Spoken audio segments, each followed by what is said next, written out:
Okay, let's see. Bless you. That's the first thing that everyone hears was my terrible sneeze. It is that time of year, though. It is, and then also I do need to vacuum because I think with the cat shedding, I'm reaching peak fur mass right now, which is not helping matters. Okay, we are live from my channel. I'm Reija.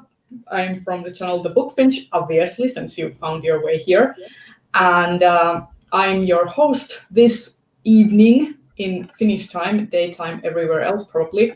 And today we are just gonna keep this very safe and chill, so no talk of world news or politics unless they are some way geek adjacent. So we are just gonna go over everyone and introduce ourselves. So Bree, will you go first and introduce yourself? Me? Yes, you, Bree. Hi. The one and only. I'm Bree. My channel is Bree Reads Books. I love science fiction, and today I am working on this blanket that will never end. It will never end. Okay, Diana, will you go next? I'm Diana. Bookish Die is my channel, and I am working on the second row of my book blanket. I'm almost done with this row, and I'm going to put off weaving in the ends until I feel like it. Okay, Claire. Hi, I'm Claire. My channel is Claire Rousseau, and I have an extremely large cauldron of tea, which is very exciting. Odds of me spilling it everywhere, like 50-50. Anyway, I have finished. We're probably going to talk about that later. I'm great at this. I've just finished recording a video. Somebody else talk. Me next? Yes, please. Okay. My name is Rachel. My channel is Colonati, and I'm supposed to be reading a lot of science fiction right now. Instead, I've just started a bazillion romance novels. Yeah. Apparently, that's what I need right now. I mean, I definitely started reading a lot of romance when my thesis was putting me through the ringer. They're very soothing. Yes. Yeah, let's not talk about anyone's thesis at the moment. I'm going through that ringer right now, except that I may not actually have done anything but play Animal Crossing this past week, so let's just move right along. So, speaking of science fiction books, what is everyone reading? Does Diana want to start? Sure. So I'm reading 2 books for the Owls right now. One is Damsel by Elena K. Arnold. It is for Ancient Runes, and it is dark, so I haven't gotten super far into it. And then I'm also reading A Mixture of Mischief by Anna Mariana, which fulfills the History of Magic prompt because it is about witches. And it is delightful. I love the series Love, Sugar, Magic. If anyone's looking for a fun middle grade novel that's all about friendship and magic and baking and family, I highly recommend this series. I need to get on that. I read the first one of those on Di's advice, and it was great. It was super great. Yeah. They're just more... If the Percy Jackson, Rick Riordan thing doesn't really work for you, this might be a good bet. The tone is very different. It's very focused on a particular town, a particular set of friends and family, plus lots of baking. I think I need that right now. Yeah, I love this series so much. It's so good.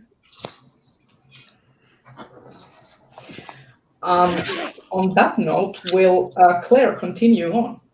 Yes, I will. I am reading A Bajillion Things for the Owls right now because, prior to the owls, I made a sensible list that was like, I'm gonna, do maybe 5 prompts or something like that.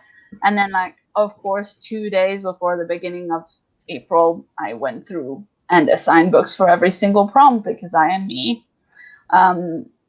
So, yeah. I read like 1 book in March, and then in April I was like, no, I'm going to get back to reading. And I've read like 6 things already or something ridiculous.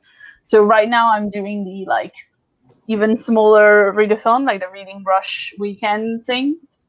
Oh, yeah. The Yeah, Reading Rush is it just stay at this home. weekend? Sorry? Is it just this weekend? It is the 16th to the 19th, so it was like Thursday, Friday, and then this weekend. But they had super cute prompts. I mean, obviously, it was kind of like read whatever. Like there were no real rules, but there were 4 little challenges, and they were read something that makes you smile, read something all in one room, read something that like. Read something that's set in a place you wish you were at right now, you wish you could go to. And then I'm trying to remember the final. There was a 4th thing that I don't remember, but basically I picked a comic to read all in one room. And then I read the second Harwood trilogy, Harwood spellbook novella, Thornbound, for something to make me smile. And it did. It was lovely. And then for something that is set like at a place where I want to be, I read Well Met by Jen DeLuca, which is a romance novel that's set at a Renaissance fair, because I was just like, I wish I were at a convention right now, and a Ren fair is kind of the same. That sounds lovely. Joe, Yeah. you're going to try romance? Yes. What did Shannon suggest? Shannon, what are your romance suggestions? I want to know. I know that Shannon talked about the Talia Hibbert book, like Oh, Get yeah. a Life, Chloe Brown. I want to That read was that. really good. I really enjoyed that one. I mean, maybe if Joe would like, because I'm also a bit of a like I have an untold bias against romance that I need to shake off. So if Joe would like to like buddy read some romance with me, then we could totally do that. If you're looking for like good contemporary romance, I really love Adriana Herrera's American Dreamer series. Those are like really fun and really good. I also really like Alyssa Cole's Reluctant Royal series. And then if you're looking for more historical, you can't go wrong with Cat Sebastian. Cat Sebastian's books are just like a cup of warm joy. Like, I just started one of her and books a warm this blanket morning. wrapped around you. Yeah. What I'm sort of seriously romance? considering buying my own copy of Hither Page so I can reread it, because that's like my favorite thing by Cat Same, Sebastian. Heather Page is so good. Which actually might be a decent suggestion for Joe, since it is kind of like a mystery story, like historical mystery with a romance plot within it. You know? Yeah, I would say if you like Agatha Christie's like Miss Marple books, or like the more domestic Perot books, then this would be a good one. And it just happens to have a romance subplot in it, but yeah. So I actually have a question about this, because like if someone is very new to the genre and also doesn't like gel with, for example, like very sexual stuff, like sex scenes or stuff, what are some like sort of romances that you would recommend for those readers who might want the feel good aspects of a romance, but not necessarily the steamy stuff? Right. Well, there are plenty of places. For me, there are plenty of places that will do. I think probably like Smart Bitches Trashy Book. Yeah. Like they have an index, you can look stuff up, and they will like say like the level of steamy, right? Like romance has legit an index of steaminess, and so you can look up, because there's everything in romance. There'll be stuff that's like, fade to black completely, and Shannon recommends Georgette Hare. Yeah. which obviously will be sweet and not have steamy stuff. Yeah. Because it's The other actually person adorable. I would recommend asking is Kay. Oh yeah. Yeah. Mhm. Because Ask Kay Kate for really recommendations. good, I found, at like taking what you want in a romance and being able to like, if she's not able to give you like really good recs, she knows the people to direct you to for really good recs. Okay. And Shannon has mentioned Georgette Hare, and I feel like that particular author is a huge, like, sweet romance influence on a ton of authors that people on BookTube really like. Like, Zen Cho. hmm? Zen Cho talks about Georgette Hare being Yeah, a and lot. Gail Carriger has mentioned her a lot as well. Bujold, Lois McMaster Bujold has mentioned, like, I would swear that A Civil Campaign, which is one of the Vorkosigan novels, is basically her riff on a Georgette Hare, like, comedic romance or something. Well, So- it is. I haven't read that one yet. I just finished Memory. But I mean, I know a Civil Campaign's subtitle is A Comedy of Manners. Yes, and it is hilarious. I think it's one of the funniest Vorkosigan novels. I'm looking forward to it. I am gonna check out the audiobook of Komar next month once the owls are over. Did we lose Bree or did That means Bree you're just- about to meet Okay. Catherine. Okay. I'm very excited. I know she's amazing. I love her so much. Oh my god, Memory, like that scene in Ilian's office, like that broke me a little. Yes. Yes. Okay. Miles is very much the world's smartest dumbass. Yes, he is. Especially when it comes to the women that he likes. I mean, World's Smartest Dumbass is probably one of my favorite, like, heroic tropes, like character tropes. That is that's Miles my jam. Vorkosigan to a T. Like he is so smart and like is able to do Xanatus speed chess all the time, but he's also just such a dumbass. Before we go on any more tangent, Claire, did you finish speaking of your reads? Did you have any more reads you wanted to talk about? I'm just kind of maybe shifting my Owls TBR just because I've given myself way too many things to read and some of them are big. So I'm shifting things around, but mostly like, yeah, just kind of plowing on through the Owls. I'm still reading Gods of Jade and Shadow because I can't concentrate on a print book, but I did read like another 100 plus pages of it. And it's great, it's so good, I'm enjoying it so much, I'm just real slow. Well, on that segue, I am going to take you up on it and talk about my reads next, because I am also reading Gods of Jade and Shadow. It's currently, because it's not on my like Owls TBR, I'm currently like parked about, I want to say 33% of the way.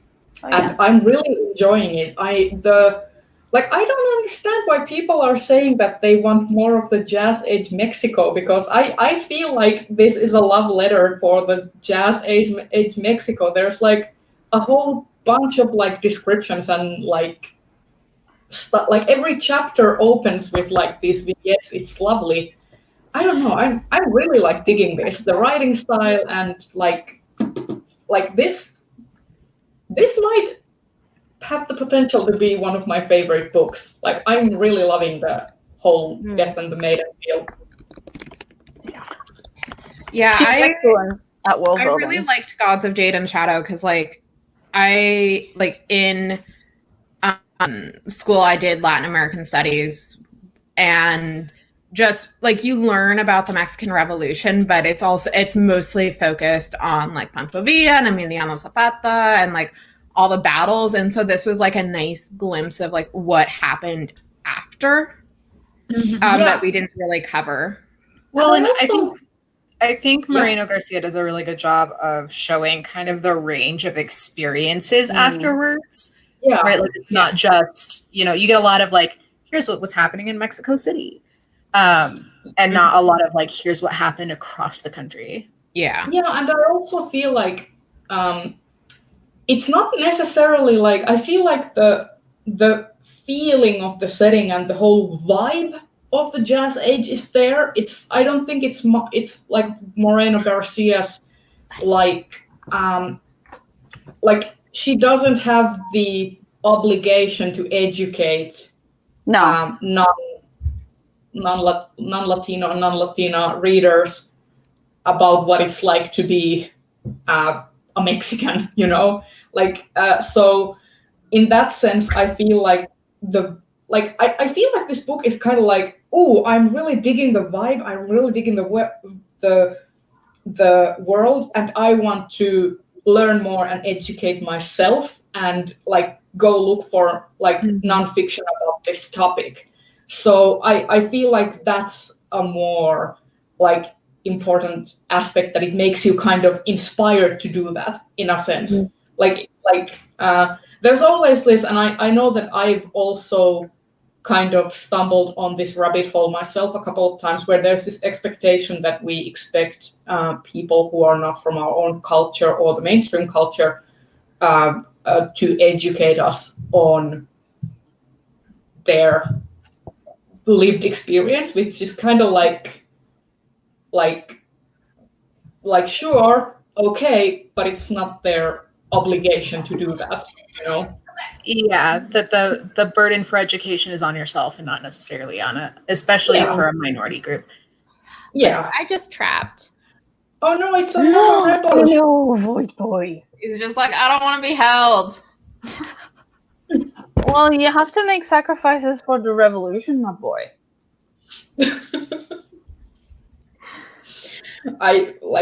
Yeah. Sorry, I mean, yeah. Ray, you were being like well smart and stuff, and we just went like, yeah.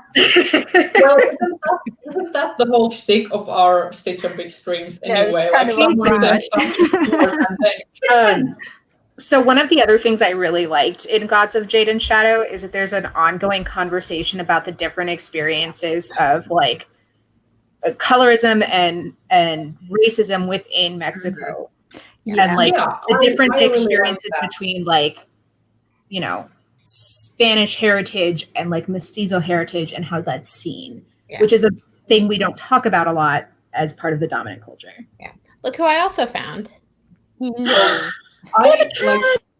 Shannon says that after reading Gods of Jade and Shadow, I learned that my great-grandfather had to flee Mexico in the 1920s because of all those reforms that were talked about in the book. That is really cool, actually. Like something that, like, I feel like fiction and nonfiction are really powerful in a sense when you can, like, when you can sort of connect that to your own like heritage or history or something, or like relate some, like, for example, when like that's another thing when people talk about something like I couldn't relate to this, like this was not relatable to me, which I find it interesting because to me I always relate to like not the differences but the same aspects of a character, and I usually have no trouble finding some common ground with like characters in books, so that in like they might not be relatable in every way, but then again neither are people. Like I can't relate to every single person on earth, but I can have common ground on many aspects, you know? Yeah. So that's why I'm always finding it a little like, when someone says that I can't relate to this, because to me it kind of is like I don't have empathy for this. It's kind of like, it sounds like that to me. Thoughts? Yeah, big time.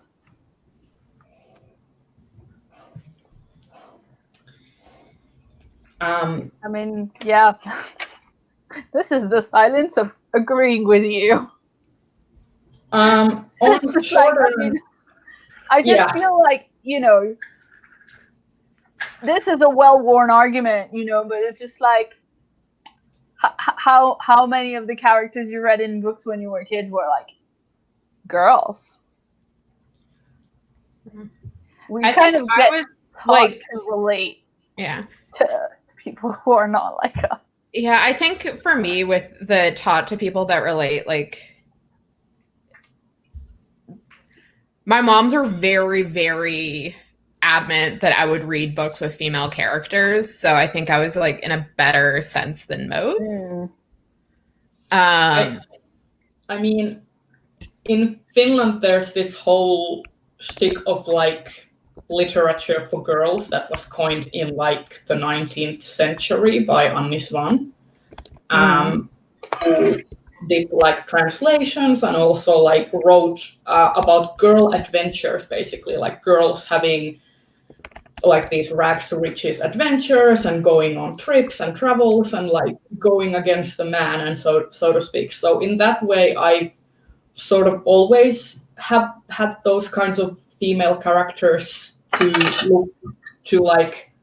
look up to. For example, and also in Swedish children's literature, like Astrid Lindgren's Ronja the Robber's Daughter and stuff. I grew up with books like that.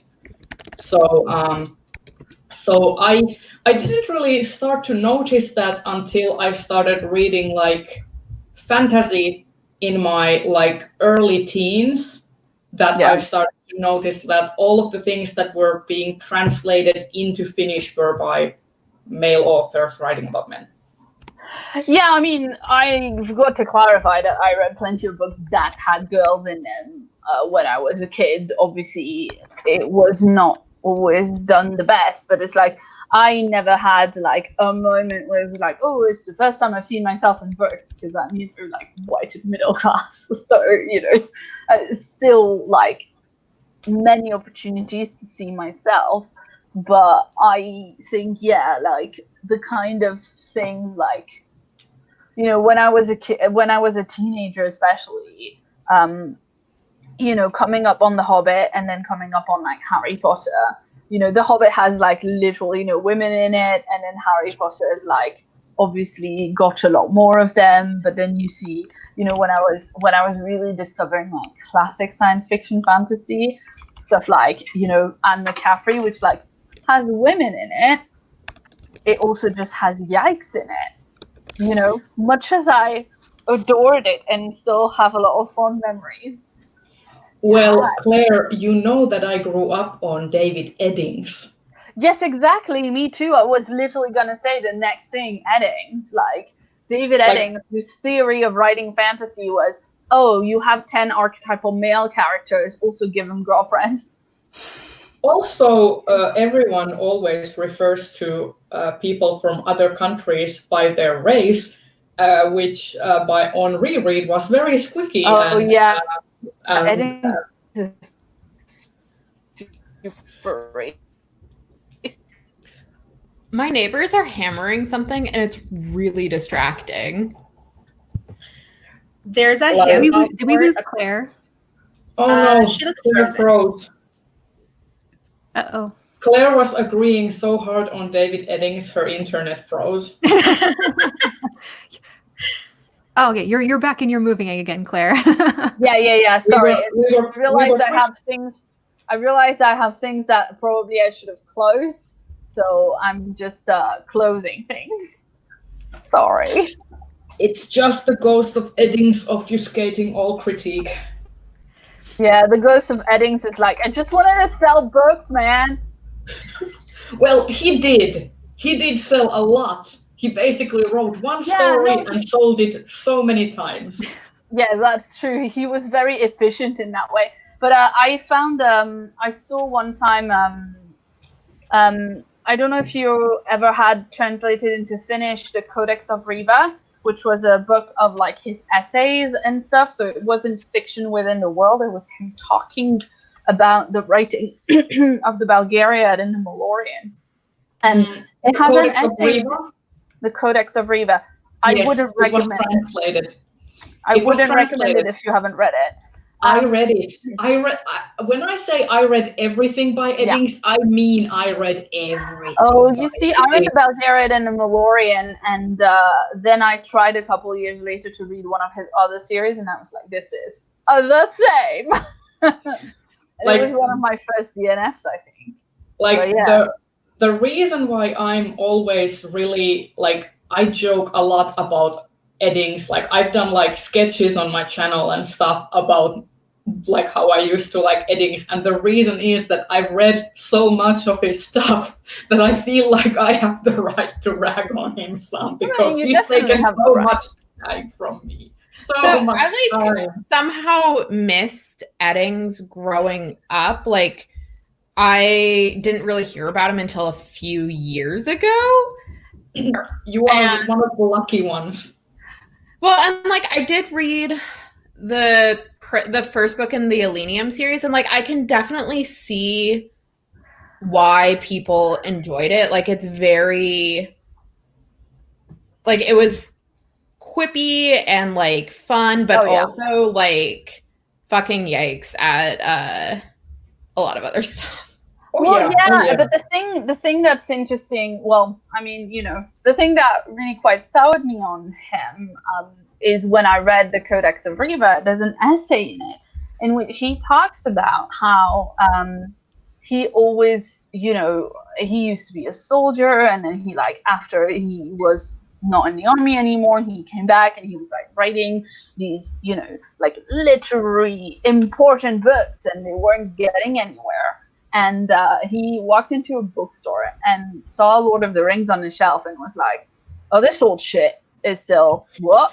And then he opened it up and it said like 70th printing on the inside flap. And he was like, ah. And then that's how he like he devised this like list, this little list of, you know, the archetype characters you should have in your fantasy book so it's successful. And it's literally like a farm boy. His like wizard granddad wizard guy, and then you need to have like a strong man who's principled, and then you need to have like a thief who's sneaky, and then you need to have like, you know, and it maps so clearly on the characters from the Belgaria that it is not funny. It's so interesting because nowadays people are actively questioning and sort of subverting those same tropes, which Eddings kind of lifted without any sort of like questioning or examination. He just like and you know, put it on there. In a way, if you're looking at it in terms of like, he was a writer, his job was to write, and his job was to like put food on the table by writing. Like, Claire, that's what again.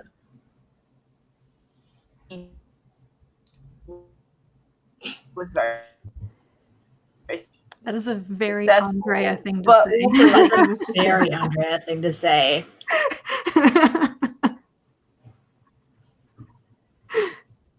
I adore it.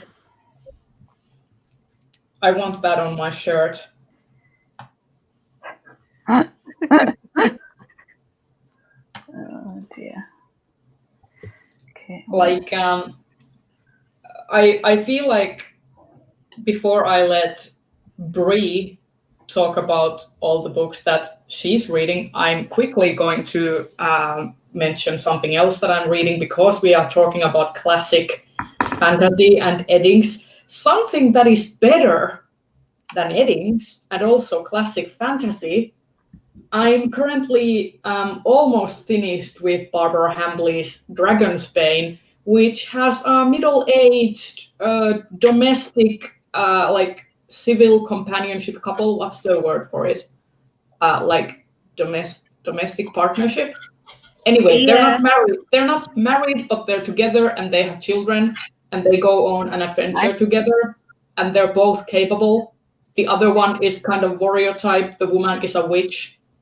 And it's like all of that sound.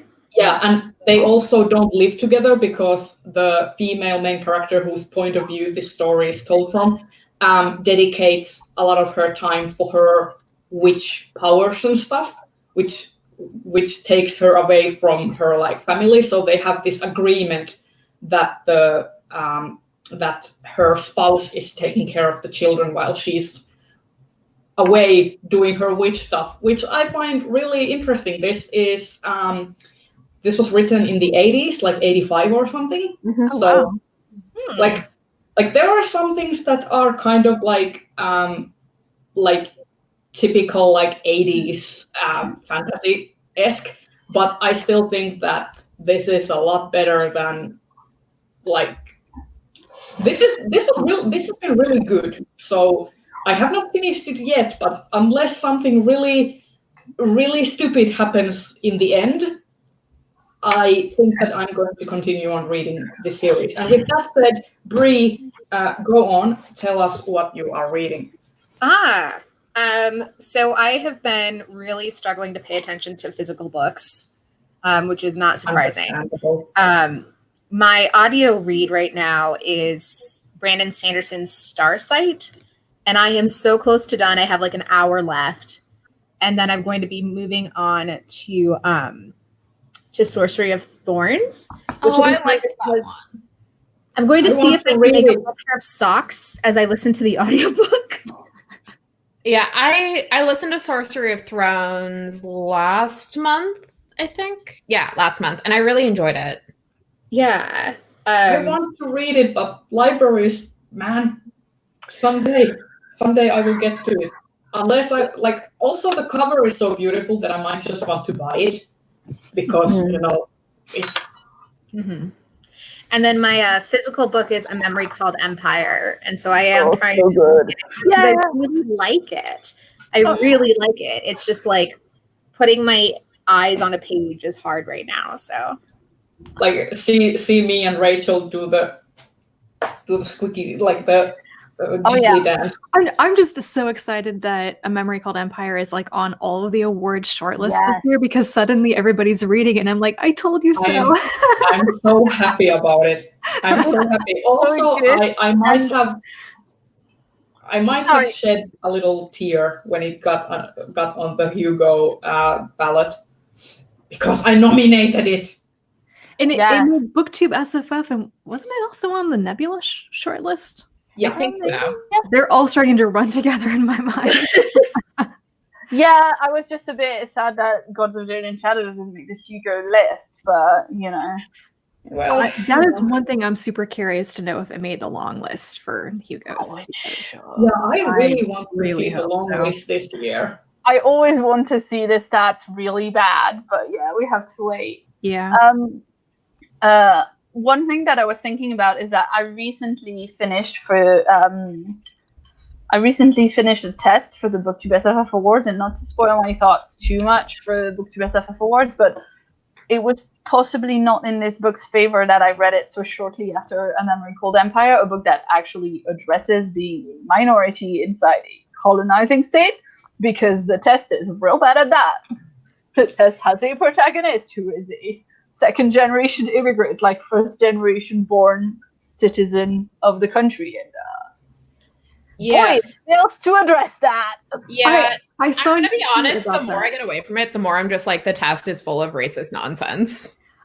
I'm getting that feeling too. You tried, but you're not as woke as you think you are. Yeah. What can you do? I listened to the audiobook last week, and I saw your tweet about it, Claire, this morning, and I was like, oh, this is starting to explain a lot of what I felt uncomfortable with. There was just, it was really good to listen to. I thought the audiobook was excellent. It's so weird because I actually had to, like, when I was doing my wrap up, I actually had to give like separate ratings for like how I felt about the test, about the text, which was like 3.54, like in that like ballpark-ish after like my general read, and then like I much more like the audio, like not even the story necessarily, that hasn't actually stayed with me, but the narrator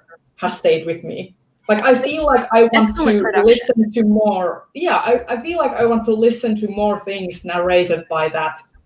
And I mean, if you find an audiobook narrator that does that for you, then you just keep, and I didn't really like Tony Turpin.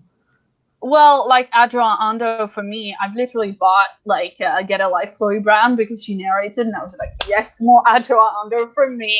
Who played Martha's mom on Doctor Who? She's a fucking cracking audio my God. narrator. She played Martha's mother? Yeah, Yeah. that's the No person who way. reads Ancillary I mean- Justice is Martha's mom. I Also, first came across Claire her because and Di, she you're not narrated alone the in your dislike. Ancillary because- Justice in the UK editions of Anne Leckie's trilogy, and I could never get hold of them because they were like UK only. And I finally started listening to an audiobook narrated by her, and I'm like, this woman is amazing. I did not know she was an actress. Yeah. No, she's very good. Wow. She's You know very what's good. also- Like, the thing is, for me, the test I knew I would have trouble with because it's like trying to say smart things about the UK citizenship test, but guys, he's not a UK citizen, he's not a UK resident, and he's like, I feel uncomfortable in terms of like, it's not even just the story, because I think the story is doing a thing that I generally don't like, which is a Black Mirror kind of thing, where it's like, look how edgy it is that in science fiction we can imagine how much people like you are going to hurt. Are. You know, it's not just how bad things are, right? It's like when you see the science fiction from like, old-fashioned dudes, and it's like, look how bad this dystopia is going to be for the women, and I'm like, but fuck you. I mean, one thing that I will say that probably like as I get more away from it, like this isn't the first time that I'm sort of starting to have my opinion swayed not by other people who have read the thing, but by how I myself feel after a certain while has gone on. But like one of the things that like I might enjoy Black Mirror episodes when I watch them, but as I get away from them, the tech phobia is kind of like I know, like it rubs me the wrong way as a person who like is in the tech field and stuff. So it's kind of like okay. And like, I think I feel like we need more uplifting things. Like we can be critical of tech, but also like, can we have more hopeful, uplifting depictions of technology? Because like technology also does amazing things, as we have learned just this past year. Yeah.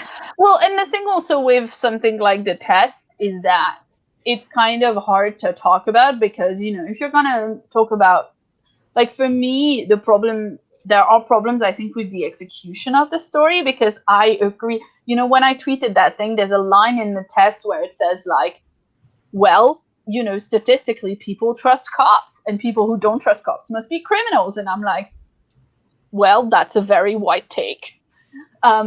But the thing is, I agree with you, Rhea. Like, certainly when he wrote that, he was meaning for that to be, oh, look at how racist the whole framework is. The problem is he wrote the POV of a person of color, not challenging that. So that, I think, is an error in the writing. I think he meant to do something else, also, and he didn't achieve it. Part of what confuses me about stuff like that is there's part of the publishing process that I'm like, how is this not seen? And you weren't like, whoa, hot take? I mean, well, we could talk I'm gonna about say marketing. in that case, I think it's written by a Canadian dude and it's edited by a British dude, and they're both white, and I think that has something to do with it, right? Because I think if either of them were like working in an office in like, I mean, I don't mean, they would still have the blinkers on, they would still have the blinders on. Yeah, the blinkers is the UK form of that. They would still have the blinders on, that their privilege gives them. But, I feel like if you were like in the US, it would be harder to make that mistake. But then, I'm just trying to be overly charitable. It's not like we don't have police brutality in the UK. It exists. I'm going to be honest, there have, like, for as much as Tor.com has had some good stuff, there is also some things that they put out that We can The talk editor about. should sit down and take a good long look or a good long think and then maybe put it back.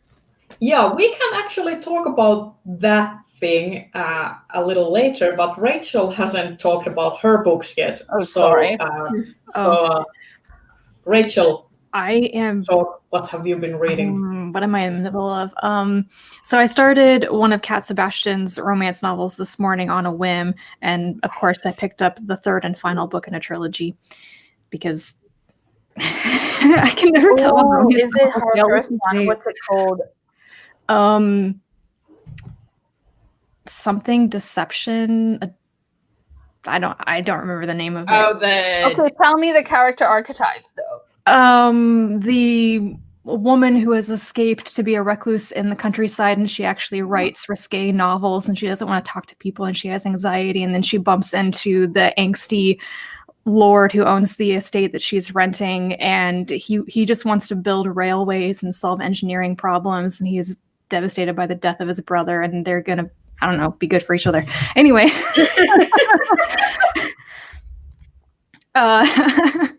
So I just started reading that this morning because it was just completely different from everything else I was reading.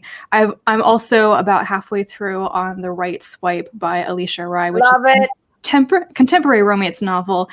And it is very interesting for me to read this because it's basically all about modern dating and like swiping dating apps and stuff. And I have no idea what any of this stuff is.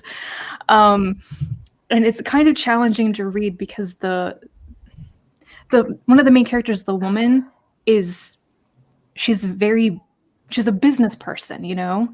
She doesn't have this socially acceptable, kind and sweet personality. And I find that really interesting in the story at the same time that I kind of object to her trying to push a business deal into a romantic relationship. And I'm trying to figure out if these people are using each other or if they're genuinely good for each other. Yeah. I really like Alicia Rai's stuff. If you haven't picked it up, it's kind of a prequel series to this. It's the Forbidden Hearts trilogy. It's more angsty, but it's good.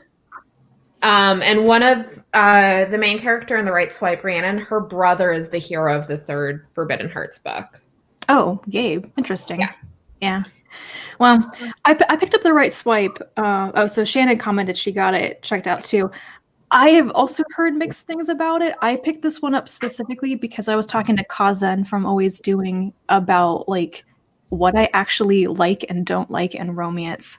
And she thought that The Right Swipe was less angsty and less, I don't know, basically I don't like BDSM, rough sex type stuff in romance novels, and she was trying to give me recommendations that would be like completely not like that. If you haven't read them yet, the Reluctant Royal series that is high up on my list. Yeah, I have heard so many good things about that author in general. Alicia Rai has like a new book that's like the same, I think, like, you know, in the same vein as The Right Swipe, which is about technology and modern dating. She has a new book coming out about... Does it kind of have blue on the cover? Yeah, it might be the sequel or the next one in the right. Series.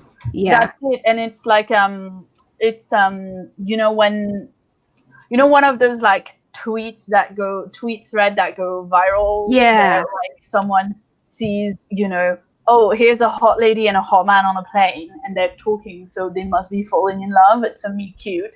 I've decided it's a me cute. I'm gonna tweet and like talk about them without them knowing, and like maybe take a sneaky picture without them knowing, and then you have one person going like, they went to the bathroom at the same time. Mm-hmm. And it's like, it's not okay to actually like be making those implications about strangers who have not consented to this. And it's about a woman who's like in that situation, and the gentleman who whisks her away to his family's cabin so that she can be away from you know, and of course it's like old friends. Yeah, but that sounds like the premise of that sounds interestingly like the second book, the sequel to Get a Life, Chloe Brown, because isn't that really? also a I don't. two people go viral when they help each other out sort of thing? I don't know. Hold on. I'm looking it up. It's about It was. I mean, I Sister know Danny. it's a different book because I had it in my. it in my most anticipated releases video, so I'm pretty sure it's Alicia Ryan. Yeah, no, it is. No, I think they're different books, but it's interesting that they have similar like viral plots. Yeah, and I find that super interesting in books anyway. Like, I'm always interested in books that present the internet, you know, because number one, people who are writing it, especially in YA and especially in romance, tend to be people who are very online and who do not have the like doom and gloom Black Mirror aspect of it. You know? Yeah, so I was looking. Yeah. So it is somewhat of a similar premise. Take a hint, Danny Brown and Girl Gone Viral, but I think the main difference is with Girl Gone Viral, it's not the two people who are like in the live tweet or the video who get together, whereas in Get a Life, Danny Brown, there's fake dating involved. Oh, okay. I have to quickly shout out Alistair's comment. If you want to escape people, don't move to the country. You're far more invisible in a city. As a former country girl, definitely. When you are in the country, everyone and their grandma is like trying to snoop what your whole shtick is and what you're doing, and people will know about your divorce before you have even made it official. Yeah. I grew up in a really small town in northern Minnesota that was like the largest town for 2 hours in any direction. And when I learned to drive, instead of pulling me over when I sped, the police called my dad. Oh. Yeah. That sounds so familiar though. Like that was also like my experience was that when we went to the shop and because I was a rebel and we had this account at the shop that you could like, if you didn't have cash, you could like say your account number and they would like charge it later. And I bought a book without permission from my mom. And when I got home on the bus, my mom already knew I had bought the book because someone had snitched on me. Gee. The town where I grew up in was big enough where that didn't happen, but the town where my moms live now is very much like you go anywhere and like there is someone that people know. I was just reading Well Met, like I said, and it's about a Ren fair that's taking place in a like tiny little town. And so the premise of it is like the protagonist has like just been dumped by this horrible boyfriend, and then like on the same day where she was like trying to figure out where she was going to live next, got a phone call that her sister was in an accident and needed help. And so she like packs up her life in like 2 suitcases and goes to live with her sister for a while. And her sister lived Well Met. I'm adding it to my Goodreads so that I can It read was really fun. And I read it in like one go. Like one of those, I stayed up way too late to read this. When I finally tried to sleep, I could see some light. Is it Jen DeLuca? Yeah. And so yeah, the main character Emily. So she's like, you know, driving her niece to the sign up at the Ren Fair because whatever, you know, she's just doing errands, and one of them is driving her niece to the high school to sign up for the Ren Fair. And she gets like roped into it because you have to have an adult accompanying, you know. And the guy who's organizing the Ren Fair is like intense about it. Like he's like, you didn't put a role on your sheet. What's going on? You need to have a Ren Fair name. You can't pick Emma. It's supposed to be Emily. You're not like putting a lot of thought into this. And you know, if you've read a romance novel, you're like, hey, that's definitely the dude she's gonna marry or whatever. Number 2, you're like, well, he clearly has like a deep well of trauma. Number 3, one person mentions his brother in the past tense. You're like, oh no, poor dude. Like, you know. And you know, because she doesn't realize she's in a romance novel, she doesn't really read the room. But it's delightful, and they're putting on this Ren Fair, and it's like it's lovely because, you know, like any good romance novel, like what's good about it is the characters are great and very well observed and stuff. And you know, it does have this kind of like Stars Hollow sort of, vibe where, spoilers for a romance novel, they bang at some point. They get together. I know. No spoiler. And so she goes to like see a friend of hers, and her friend is like, so I've never seen Simon so happy in 10 years. Did you guys? Anyway, it has for people who might want to know that it does have 2 sex scenes in it. Can we do a round where we just say our favorite romance novel tropes? Okay. Because mine is for sure enemies to lovers. Okay. Fake dating. I'm a basic witch. Okay, so Claire took my big Always one. good. So the other one is, and there was only one bed. Yeah. And they were roommates. And they were roommates. I do like forced proximity, which is and they have to be in the same space for too long. And dating does the same kind of thing. Like they have to talk. Yeah. Okay. Lightning around though. Rachel, what is your favorite romance trope? I don't know. I mean, is the kiss quotient basically fake dating? Yes. Yeah. Okay. That is my I don't favorite know. I'm romance ready. date. So. I'm a sucker for tall and small or height difference. That's my my favorite.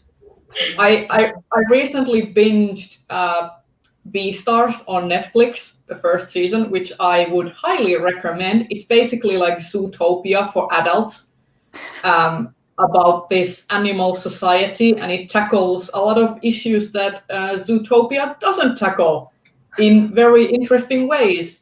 And like there's a romance between a wolf and a bunny, and they have to like navigate the social stigma around interspecies romance, and it's delightful. And like I never thought I'd say that I thought that a bunny and a wolf together would be the hottest thing that I have seen in recent memory, but there it is.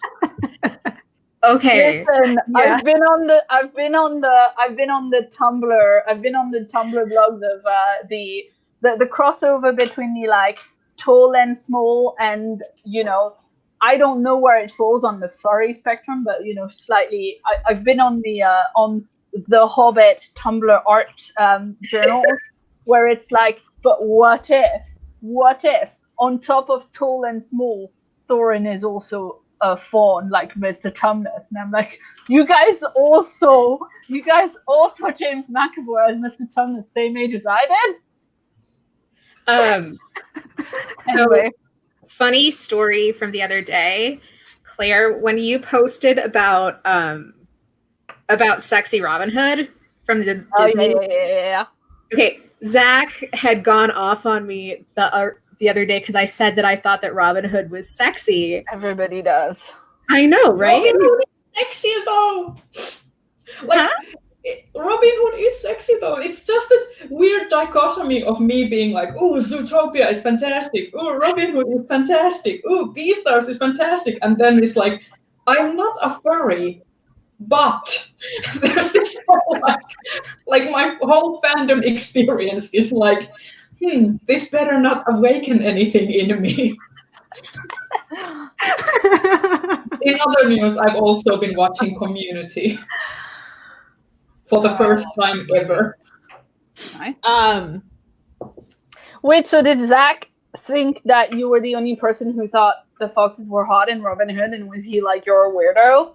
And then He you were was like, I'm a weirdo. He was saying that I was a weirdo and maybe also a furry. And I was like, no, everyone thinks that Simba and then also Robin Hood are the sexiest Disney princes.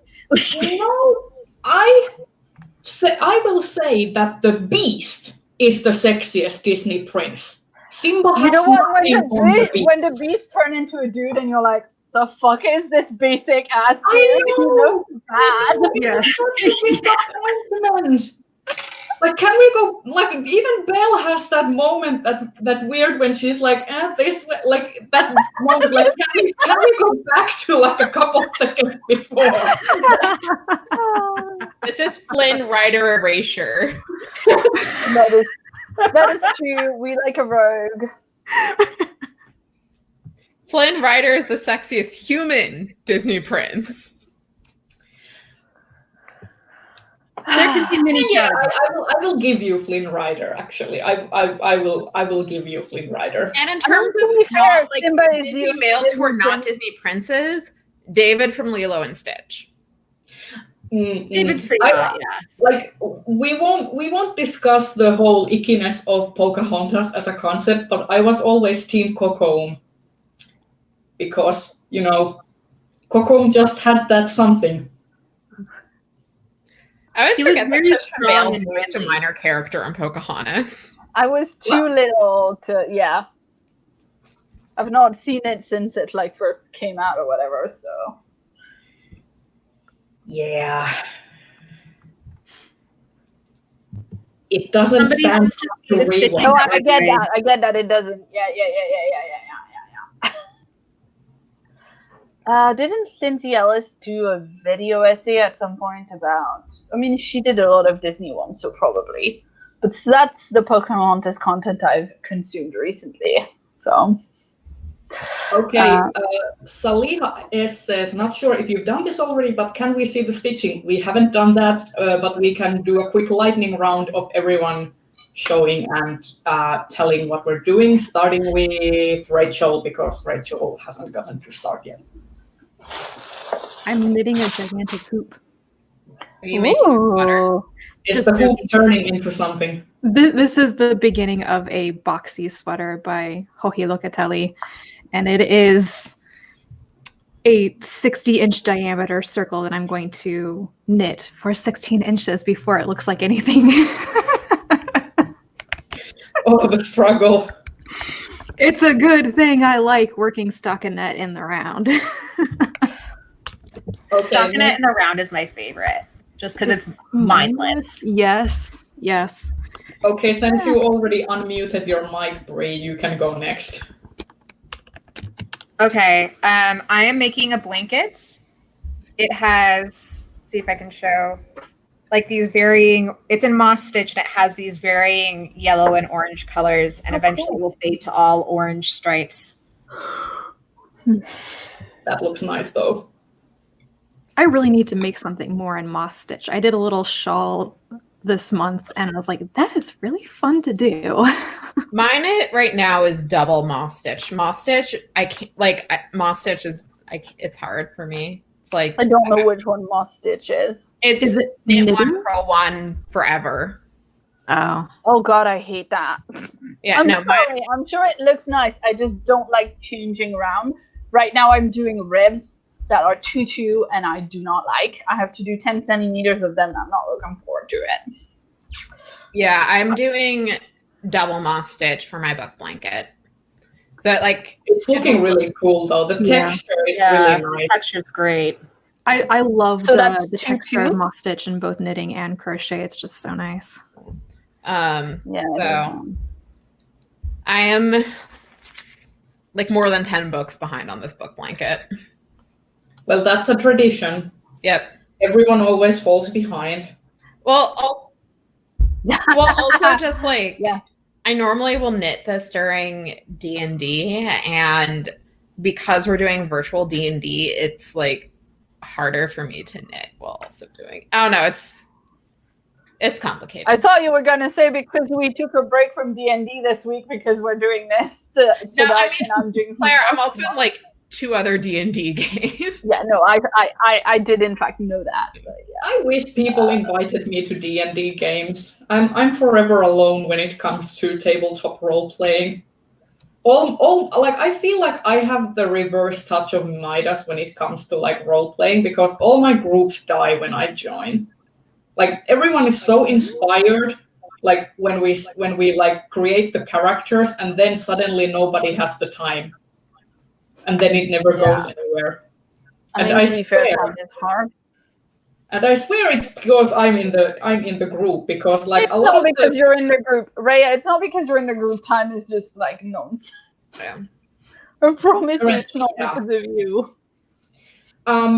quickly, because I'm still doing the same thing that I've been doing for the past like 6 months. My Hufflepuff scarf, it is slowly getting there.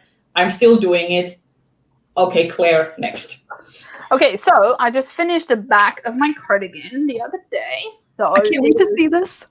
So it's bound at I've got the shoulders decreases and everything, but it's bound at the collar. Let me see yeah. those cables. So pretty. I love that They color look so so much. pretty. That's so I nice. cannot see what I'm showing you because it's like in front of my face. You're showing us all the steaming hot sexy cabling. Yeah, that one right in the middle of there. It's so Yeah. nice. It's nice. It doesn't lay completely flat, but I'm sure with wear it will be, And that big cable is only in the back. So this is the back piece, and it's the largest piece that I have to do. So that's exciting that it's finished, and it's really soft. And this yarn was quite, I think I bought like 12 or 13 balls of this yarn, and it was like under 20 pounds or some shit. I bought it from that website, Hobie. It's based in North. It's based in somewhere north. Hello, E. How are you? That is a very good finger slippage. E's finger slipped, and they bought a bunch of books. And E, I'm very sorry about this, but I just wanted to show everybody this book that I've just received in the mail today. It's such a pretty cover. That is a pretty cover. This is apparently a published, professionally published original fiction that is based on Finn Poe fan fiction. I'm so excited. Yes! I have ordered it from an independent queer bookshop here in the UK. They the have Portal bookshop, maybe? The Portal bookshop, exactly. Yes. Lee over at the Portal bookshop, because they are a fucking wizard, has sent me this little sticker of a cat unicorn that says "You're awesome," because they know what I want. But this is so pretty, and I've also got like the Deep as well, which I'm very excited about. But yeah, this is not out in the UK because people are But if you're in the UK and you want to order it, you should order it from Portal Bookshop because it is now. This was a pre-order. They've now got it. So let's see. I can actually put. I'm holding on to Bonds of Brass for like when I know I need something. Fair. Because they were roommates and there was only one bed, Claire. And then secret identity, like identity shenanigans as well. Like, come on. Okay, so what I'm doing right now, by the way, is that I've just cast on 66 stitches on my smaller needle. And then I am going to do a 2-2 rib. So that's knit 2, purl 2, knit 2, purl 2. And then on the other way around, you just do like the same. You would like match what you were doing in the previous row. So that makes a rib. I think people know what those are. And then it's because this thing has a really long rib at the bottom, which I think looks beautiful, but it is a pain in the butt to do. But it has a really nice long rib, which is nice because it's going to be nice and slouchy. And also, I want to apologize for everybody for being in the UK and already having this, but this arrived. And this is the Glasgow 2024. Oh, it's so pretty. I can't wait. I want mine so bad. Pretty. What base did you get it on? So I bought it on Companion because you told me to. Yeah. But it's very small. I don't know what I'm going to do with it because I don't usually knit with anything or crochet with anything this small, and I don't know what I can do with this skein anyway. So I need to have a little think about what it is that I actually want to do. You could always find like a neutral color to pair it with and hold it double if you wanted to work with something thicker. I mean, I could also just buy more. Well, there is that too. But. If it was too small, I'm more worried that it's too small for making anything that I'm gonna find useful. You Could could you try use the it as there like and an back accent again. color? Sorry. So, like, could you use it as like an accent color, like you do like a really pretty cushy gray cardigan, and then the pop of color on the pockets or something?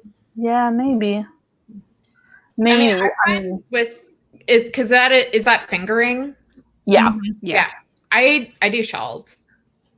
You could totally get like a shawl big enough to use as a scarf out of a single skein.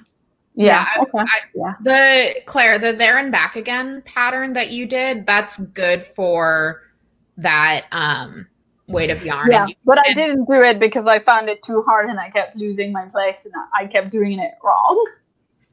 The problem with there and back again is that the bit that I found difficult is like in the middle after you've already knit like a bunch of stuff, which means that if you get it wrong and you want to undo stuff, it's kind of discouraging. So that's why I'm a bit. Yeah, I definitely worked with a lifeline when I was making my version of that. Like, and then with my current shawl, because it is so lacy, I'm putting in a lifeline like every 6 rows, just because I have had problems where I do need to unravel. I don't know what that means. So I use a very long piece of dental floss.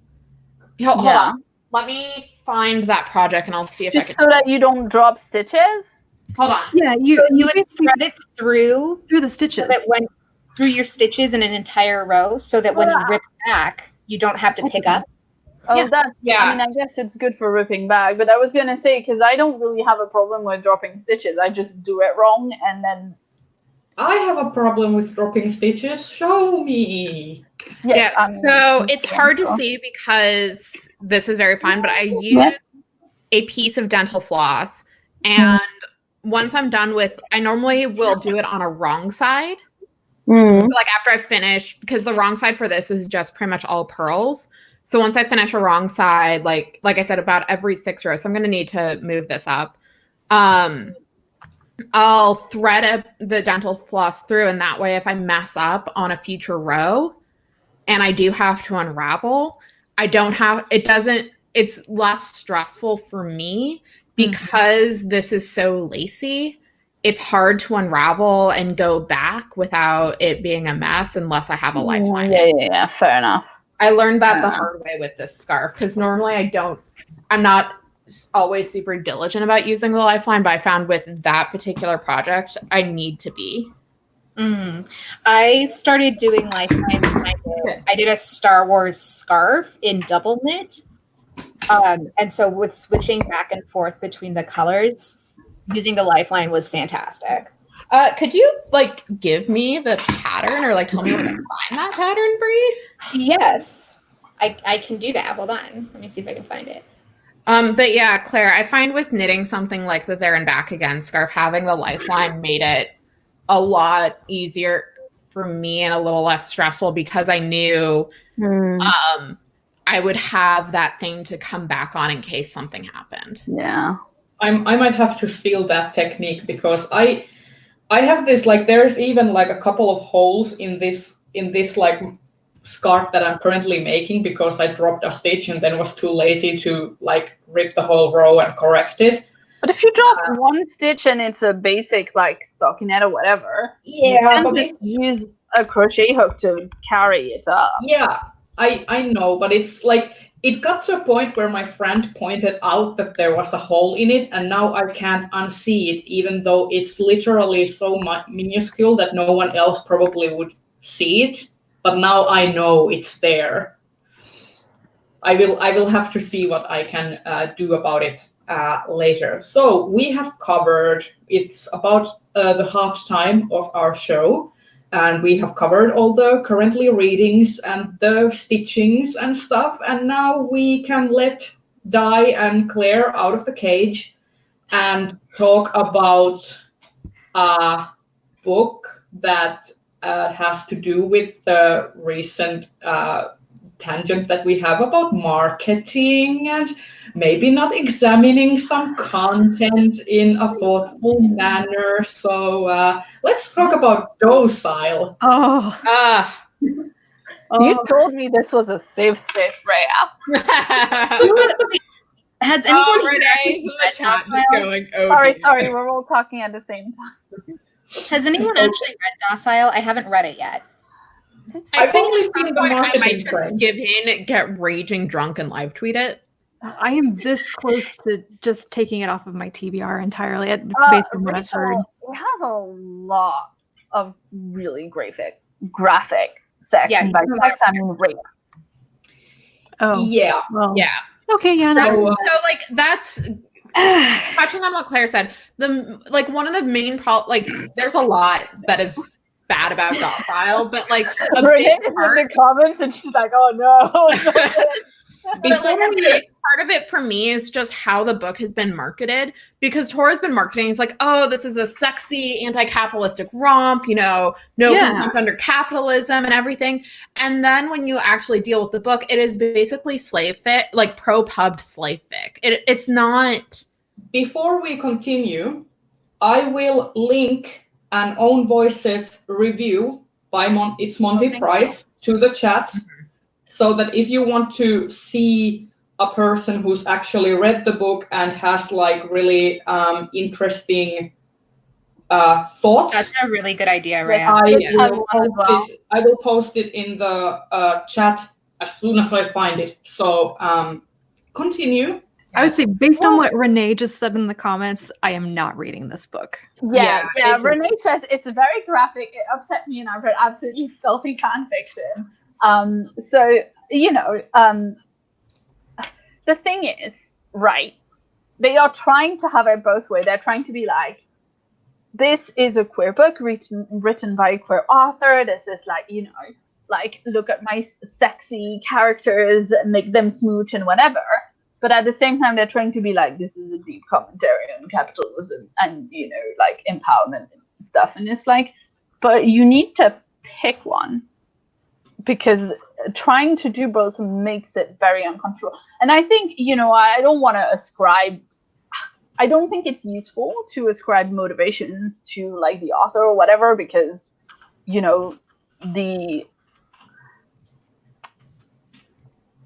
there is a conversation to be had about how we talk about this book, including how the author and the marketing team talks about this book. But the book also has to stand on its own without necessarily like having the discussion, without necessarily considering what the author wanted to do. And it's like, it seems like,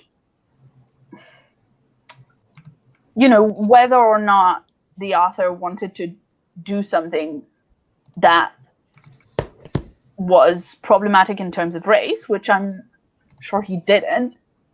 Well, here's the thing. It's though, like, you can't write a book about slavery set in America in a former slave state and then not talk about racism. It's just not possible. Yeah, and I think, and it's like, he had a conversation with N.K. Jemisin, and he was like, oh, I didn't really want to deal with race. And so that's why, like, I had a book without racism and a book without homophobia. But it's like, one of the only named Black characters in your book is named Onyx. Like, it's there. And like Claire said, it is a book set in a former slave state. It is set in a state that has massive wealth disparities between, like, even in Baltimore itself. Like, I lived in the area for a while. One of my very good friends worked in Baltimore politics, and there is very much a difference between Black Baltimore and white Baltimore. And it is very clear from some of the things that the author has said that he is from white Baltimore. He was like, oh yeah, the Baltimore I was in, people were ask about what high school you went to. And I went to this very preppy high school, and I didn't like fit in with the preppy people. And I'm like, oh, that explains so much about why you did not engage with race at all. Because my guess is he lived in Baltimore County. Also, if anyone in the chat knows of any other Own Voices reviews for this book, you can tell me who it's by, and I will link them in the discussion so that we can show, like, or tell me the channel name or something so that I can show people and shout out people who, are affected But you know, the thing as well is, I think the point about the marketing is really important, right? Because I've seen reviewers who weren't necessarily talking about the problems of race, or necessarily talking about the fact that, you know, it is about like whatever it is that it does, right or wrong, in portraying an abusive relationship like that one, which I'm not going to talk about because I haven't read it, because I wouldn't touch it, because I'm a person who searches the archive of our own on no archive warnings. I do not, you know, I don't. There are so many good books without, you know, non-con and dub-con, or, you know, just rape in them. I mean, I So, can personally I'll try to handle, like, I can personally handle non-con and if I can. dub-con if it's like But done in a way Um, that's, sorry, Claire, you're freezing up. So I think mean- for me, what's also kind of disappointing, especially with the Tor stuff, is that Docile came out like a month or two after Riot Baby came out. And this is something that if anyone is interested in following someone who does fan studies, Stitchomancy on Twitter, they're a very good commenter, particularly about stuff about like what involving racism and fandom. yeah, How do you write that? Can you write that in the? I'll put it in the chat. Yeah. Yeah. I'll link to their Twitter in the chat. and they've got a really good review of Docile and a lot of commentary about it as well. Sorry, what I was saying when I was freezing up about the marketing is that I've seen reviewers who have picked it up because they've seen it marketed as Own Voices, you know, a gay relationship written by a gay man, which is That's not what something I that thought. happens a lot. And I've seen people go like, this book is miserable. I have to put it down because it is joyless. I'm not having fun. It's miserable every single page. And I'm like, I know other people liked it. There's plenty of people who like this book, and I've been, you know, there's plenty of people who like this book. It's not, you know, but what I'm saying is it is misleading, the marketing, and I find that to be a problem, especially when it's talking about how there's no consent under capitalism. But like, if I'm picking it up based on the marketing, I'm consenting to read something very different to what I'm actually being given, because there's no actual consent under capitalism. I would say like that that's the point they were trying to make. if you want to read something similar to Docile, that's maybe a little less icky, but it, like, fair warning that it also has dubcon and non-con in it, but it actually does address it in the story, and that is actually Aino Kusabi, or Chains of Love, I would say translates to English. The light novels have been translated, but it's a Japanese science fiction dystopia that basically imagines this really wealthy upper class and this kind of like Blade Runner-esque lower city where people have to basically scrounge up whatever they can to survive. And there's this, it deals with like huge class disparity that these lower class poor people have to sell themselves into basically sexual servitude in order to like provide for their families. And there's also like stuff where people are kidnapped from the lower city to be sold, and they are sold as consenting to the indentured servitude when in fact they are being coerced to do it. And it's very old. It was written in the 90s. But if you like, I would say that that's probably like. Okay, but I would say, Raya, that's probably the kind of thing where it might have some stuff that's weird and icky that we don't understand because it's like a different culture. I thought you were actually going to say about the Captive Prince, because that's like a really similar setup, but it's in a fantasy. But I've only read the first book of the Captive Prince. But like, my point about the Captive Prince, right, is that it would have been so easy for this author to set his book in a secondary world fantasy instead of a former slave state, and that would already have made a large amount of difference.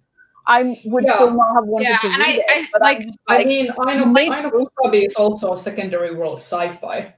So yeah, I mean, that's, my big different like as well. one of my big problems with Docile and just like the premise is that like I don't care how icky it is, like you can't divorce talk of slavery in the United States without going back to the history of American slavery and how everything that is here is built on that legacy. And there are people who say it much better than I do. And I find a lot of what Sparza has said about this to be really gross.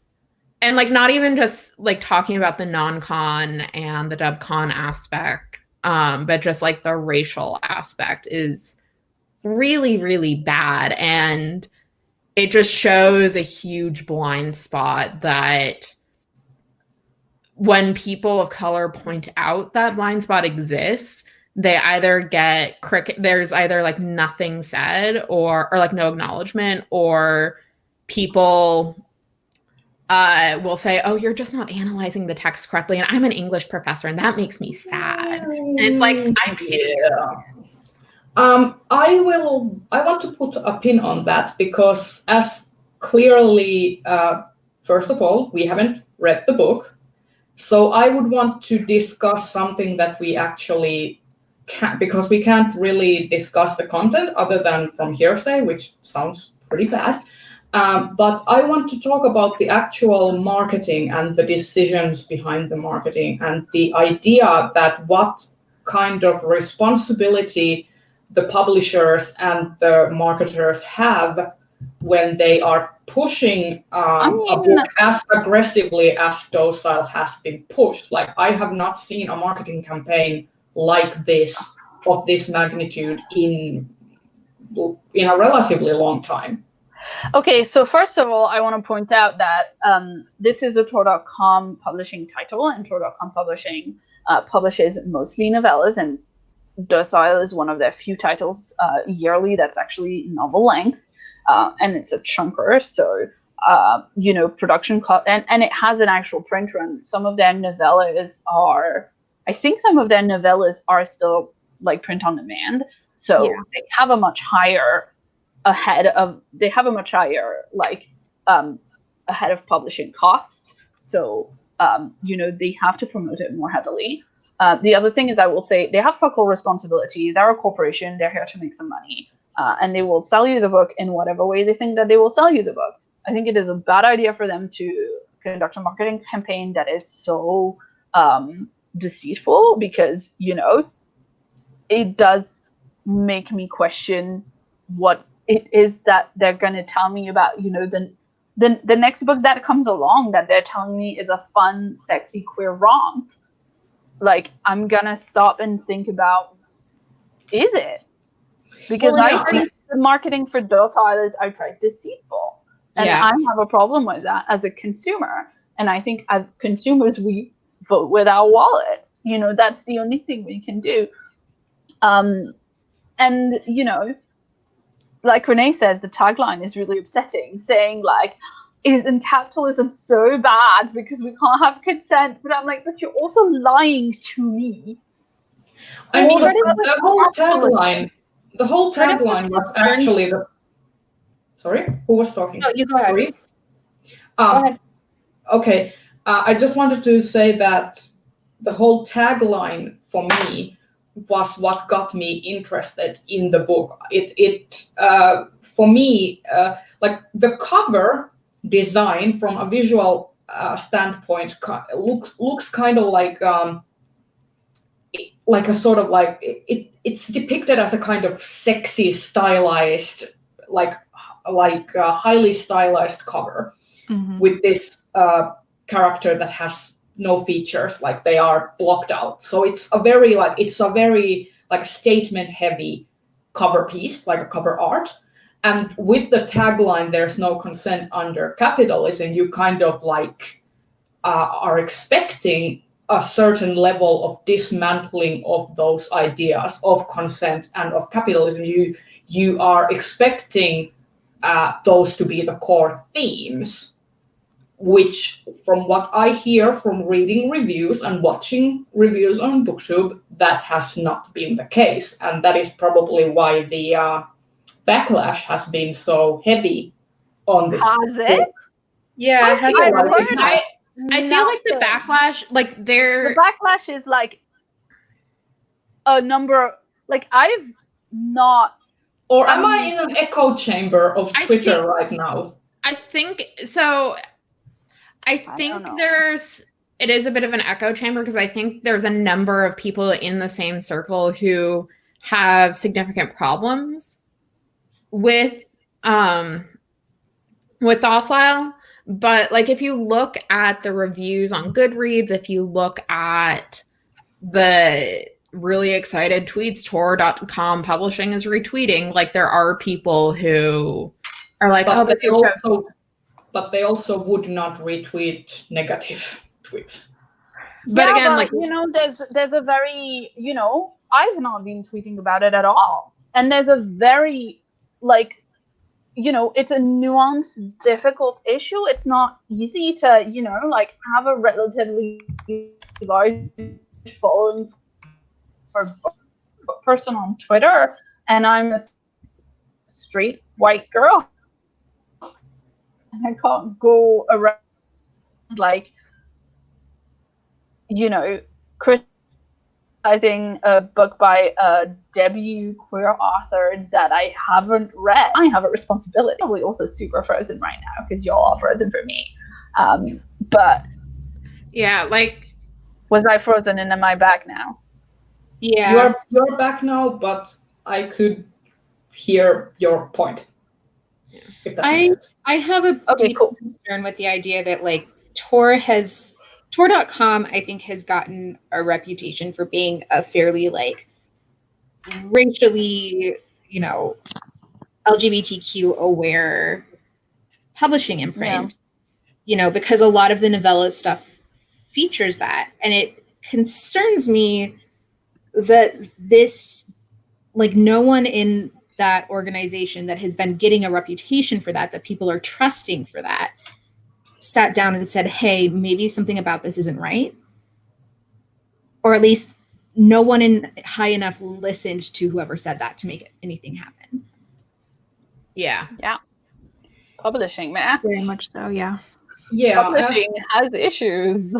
I mean, as Andrea pointed out earlier, the fact that this has gone through like multiple revisions and edits and like multiple people have read it probably even before it was decided that they were gonna pick it up. And like nobody really thought that should this even be published in the state that it is. Well, and I think this is a conversation that's been happening in YA about how publishing in particular, because of its focus on, oh, you have to be in New York, you have to live on shit wages, is very white and very privileged. And so the people whose hands it went through, they may not have thought anything was wrong with it, or they like the taglines that they put out. I was looking on Goodreads. They literally, like, the description that Tor.com was using was dramatic trillionaire content, BDSM, and then some more BDSM, and then a lot more BDSM. Hurt comfort and hurt no comfort, cinnamon roll of steel, the most scandalous kink, love, courtroom drama, bedroom drama, Preakness drama, debt and decadence. Like, and they're using those AO3 style tags. They're saying something with that as well. That's a semantic point to using those. yeah. And it is telling you this is for a certain type of people. This is for the type of people who will see that and recognize that. For, a fan fiction tag, it is appealing to a certain common knowledge to incite trust. And that's bullshit. I mean, I it's will just also a say that- consistent reminder that, like, And I've heard it said for like when you're like working for a corporation or you're doing anything with a corporation, they don't have loyalty to you. Nope. Right? They can't give you loyalty that's not in the capacity of what a corporation or an organization can do. And so you have to be incredibly critical and aware of the limitations of that. And I think there's an issue with like the decrease in smaller publishers because you become reliant upon certain curating teams, and there are limitations there. Yeah, I mean, it is good to like if someone in the chat isn't aware, Tor.com is an imprint of Macmillan, I believe. Oh yeah. Yeah. So sorry, finish.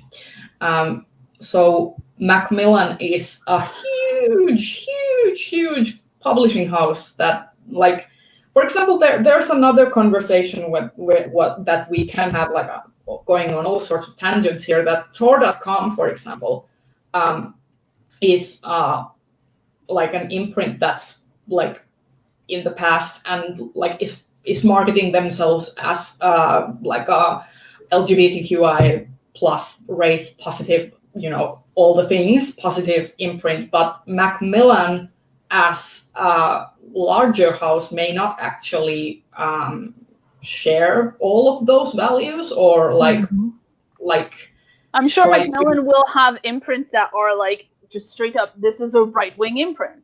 They do. Yeah. Will have that. I don't know what it is because I don't. Right. But they'll have that.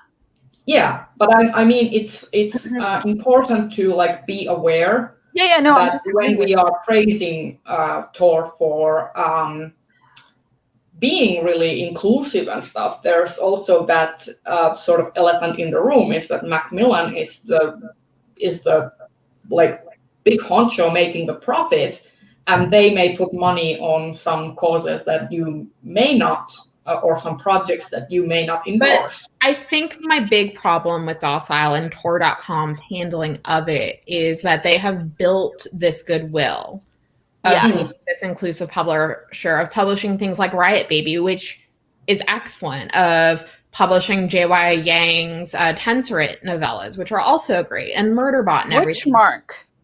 Witchmark, yeah. And like they were the entire line of novellas that they did that was reworking and like re-examining H.P. Lovecraft.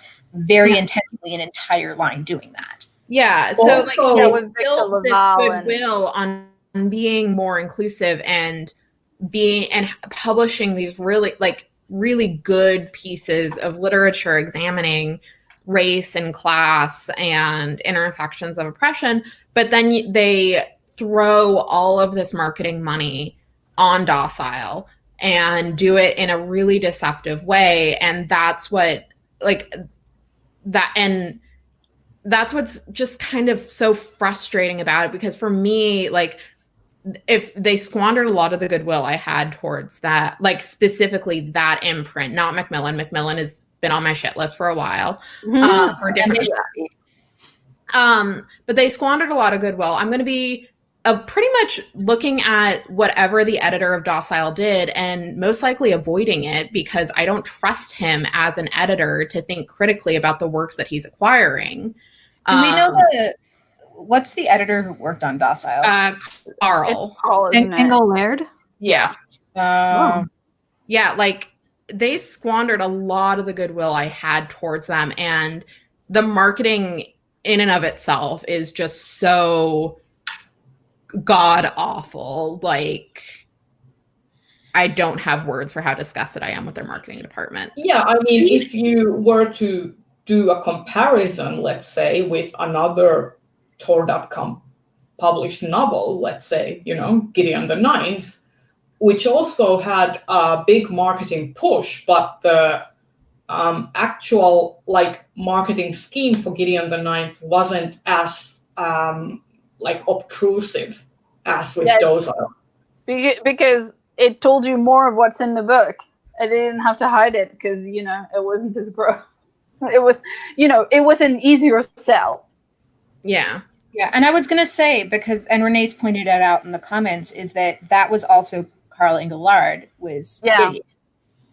And it was also there was that really heartbreaking interview that Tamsin Muir did recently. Oh yes. Where she talked about, amongst other important things, she talked about the acquisition of Gideon and thinking that she needed to like tamp down the fact that they're lesbians and like keep it on the down low, and that that because it's not I'm sure if you were obtuse, you could read it. If you were the guy in the meme, just like, Harold, they're lesbian, you could read it where they're not. I'm sure you could.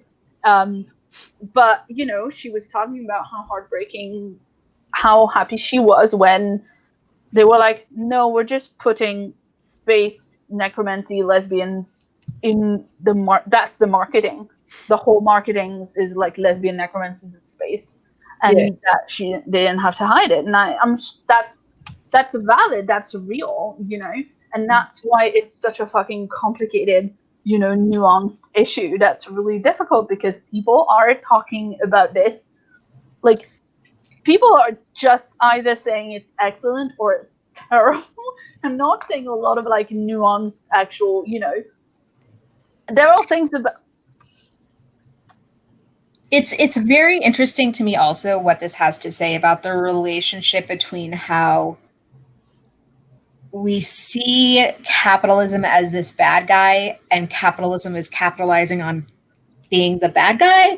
Like there's a very meta something there that it like is worth breaking down. Right. It's like you want my money because anti-capitalism is exciting to me, but in so doing, you are literally lying to me so that you can make money off of capitalism. Bad. Yeah.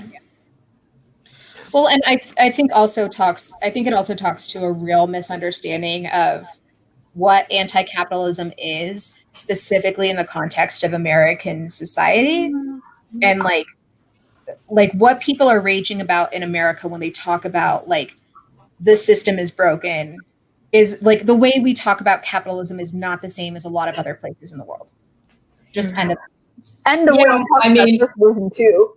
Yeah, I mean, the way you talk about socialism too. So that's fun. Oh yeah, no, I know. None of that is. No. I mean, living as a person in a socialist democracy that's built on like we live in a capitalist state here in Finland, but we also like have embraced the like I know a lot of people would call it a curse word when we talk of a welfare state, but I don't understand why so it's fine. Yeah, but I don't understand why we should be ashamed of keeping each other afloat and making sure that everyone in the society is able to contribute whatever they can whilst being provided with essential human needs.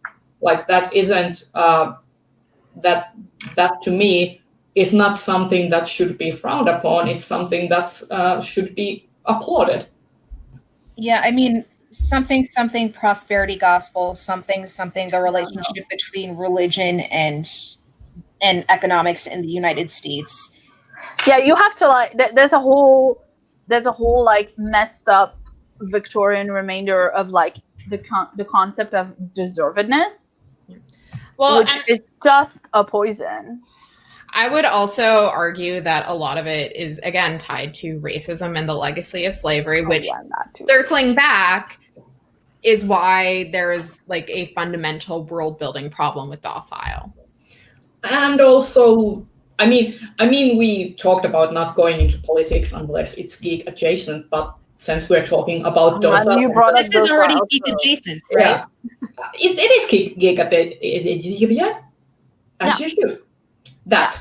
But I was just like, you know what? I just looked at the clock and it's 22:11 at my time. So we have about 20 minutes of our usual airtime. And with that, I think we can talk about a little bit of like other assorted media and like, try to lift us up from the unfettered capitalism and how it's screwing everyone over to something more delightful and fun. So who wants to go first? Have you been watching something or doing something nice? Can I borrow somebody's Disney Plus login so I can like watch The Mandalorian or something? Because I can borrow everything mine. I want to watch isn't on Netflix right now, and so I'm watching depressing You want to things. watch Baby Yoda? Yeah, I want to see Baby Yoda. It's worth watching. We haven't started yet on The Mandalorian because ever since we've had Disney Plus, John's favorite thing has been to curate for me his favorite episodes of The Simpsons. Because when I was a kid, The Simpsons was on TV in France on Canal Plus, which is like a channel that was this weird like some of the times you could watch it, but like part of its programming was free to watch for everybody, and part of its programming was like you needed to have a box to decode it, otherwise you just saw like garbled, static. So The Simpsons was on the garbled static, bit, as well as Daria. It was really hard. So anyway, when I was a kid, I never got to properly see The Simpsons, which my friend John's been showing me his favorite episodes. It's shit, and I love it. Yeah, watch The Mandalorian. Baby Yoda's the best. Agreed. So I just watched Return to Oz, which is an 80s it's an 80s Disney film where they got the rights to do like the next 2 books of Bomb's Oz books, and Yeah. it is a joy. It is like the kind of like slightly odd, kind of not quite scary 80s kids movie that I love, and that has been amazing. Also, everyone should go, if you were interested in the Docile conversation, and watch John Oliver's breakdown of prosperity gospel in the United States. Yeah, that one's good. Where is that? It's on YouTube, I think. But like, what is it on Last Week Tonight, or is it? Yeah, it's something his else? last from week last tonight. week tonight. It's one of his like 30-minute chunks of. Sure. I just don't know what the title of it is because I've seen I a think lot. it would be Last Week Tonight Televangelism. Yeah, I think think it's the televangelist one. Oh, I've seen that, but I'll watch it again. Yeah. I've recently discovered that if I go on my VPN to the US, there is a lot more Last Week Tonight. So I've been watching some of that. I mean, I already talked about Beastars, so I won't go into that again. I'm watching it again with a friend because I want to see her reactions to all the things. Yeah. Because that's the sort of person I am. I've watched Avatar: The Last Airbender and Fullmetal Alchemist Brotherhood about 6 times just because I've introduced numerous new friends to those series just so I can be the person who is like creepily watching from the side. Can we just side note the episode of Avatar: The Last Airbender where they watch the play of Oh my them God. is Fire Island Players. So good. So good. Best It's worth meta, watching on best its own. use of meta and like discussing the fandom experience of Avatar: The Last Airbender, even though I am not always on the same page with the writers about some of the things. But it's a fun episode. But yeah, another thing that I've been doing obviously is playing Animal Crossing like the rest of the world. Like my island is my safe space, and it's been fun gardening and collecting garden gnomes, which were not things that I would do in my real life. Rhea, I have so many garden gnomes in real life. I have you're away. game. Yeah, I have been also playing Animal Crossing. I've been catching up on Critical Role, the current campaign of Critical Role, and I've been watching the final season of the Clone Wars, and the episode that just aired was so much. It was Ahsoka and Anakin and Obi-Wan reuniting again. We see the Siege of Mandalore. The animation is so good. And it's happening concurrently with episode 3. So Order 66 is going to happen. And it's going to be awful. I'm going to cry because everything's terrible. Also, I've been watching a lot of YouTube videos about lockdown haircuts because I think Claire, do not. No. No, I'm definitely gonna though. I had to give Zach a quarantine cut, but I could just buzz his head, so it was fine. The thing is, I lightened the ends of my hair. You know, I already had some hair bleached, and I bleached it more, and it is now not the best like texture.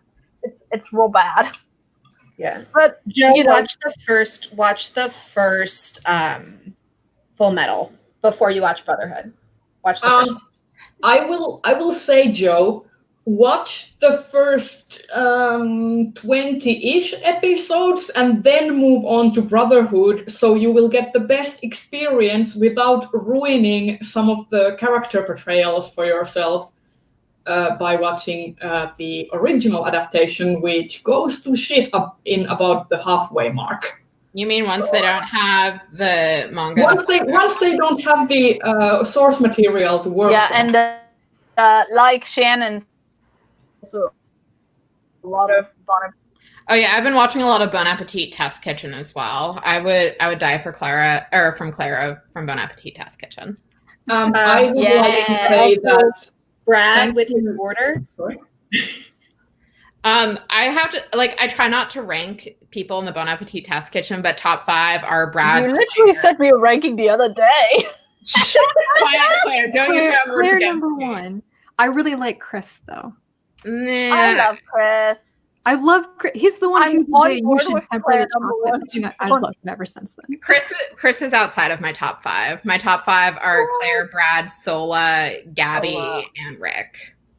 I think my top 3 is Claire, Chris, and Sola. But the thing is, I really like Chris's show that he does where he guesses the ingredients of stuff, and I like them in the videos where they're all together. But I like for me the concept of the individual shows is quite important to how much I like them. For instance, I don't have a problem with Molly or Amiel, but I'm just whatever, their shows are fine. Yeah. And I know this is super irrational, but I don't like how Chris is Claire, temper chocolate, when Claire is always having a semi-breakdown over tempering chocolate. And then, sweet vindication, he sucks at tempering chocolate. Yeah. No, that was really good. That was really, really fun. But yeah, I've said this to Di before, and I'm sorry, I know he's your fave, but I really struggle to watch the chaotic energy of Brad. I really like him when he shows up in the Gourmet Makes episodes, because he's there for a little bit, and whenever he's with Claire is the best. Right, exactly. Yes. They have such great energy together. But his own things where he's just doing It's Alive, and I'm this show has no structure. He's not showing me a recipe. I don't even know what the fucking concept of the show is because they never explain it. I'm this, it is a bit too much. I find it stressful. That's fair. I would also like to give a proper shout out to Bree for introducing me to the How to Victorian, the YouTube channel, where I have been watching Victorian food recipes and how-tos. Are you a Mrs. Crookham fan now? Yes. I love her. I mean, I kind of knew about her through Bernadette Banner, but I'd never watched the actual videos before. No, this is the thing that I forgot to tell you about Well Met, the Ren Fair book. she's talking the whole book about how she can't breathe in a corset, and I was like, "Fuck you, Bernadette says you're wrong." Yeah. Yeah, Like, yeah. I have a huge pet peeve against the whole mean, corset's bad. I do think a Ren Fair corset that like her friend took out of the box of costumes would probably be bad. But Yeah, they would do make fit. a lot out of it. Yeah, Because no, you understand, you need an excuse for the stern guy to unlace her out of her corset. So yeah. it's a service to good things. I mean, tight lacing for people unaware, tight lacing wasn't a thing until the Empress of Austria, Elizabeth, also known as Sissi, started made it a trend, and she Also, started it's tight just lacing because of serious control issues and eating disorders. So. also like most people who needed to actually do work, which is most people, including women that weren't like super rich, just needed to be able to like move and do physical work in corsets. Side note, Yeah, like if you a bra. if you haven't seen Polygon's timeline, unraveling the timelines of Zelda, it was introduced to me this Okay. week, and it's amazing. I just want. Okay, I'm interested. I trust you that it's probably really good, but I want to know what the side note jumping point was. Did you just remember it, or is there like a corset tie-in? No, I just remembered it right Okay. before we started talking about corsets, and I remembered to bring it back up. Oh, great. Yeah, no, I was just like, is there corsets in Zelda? I did not know that. No, though he does have a sexiest Castlevania characters ones, so I think there are some corsets in that.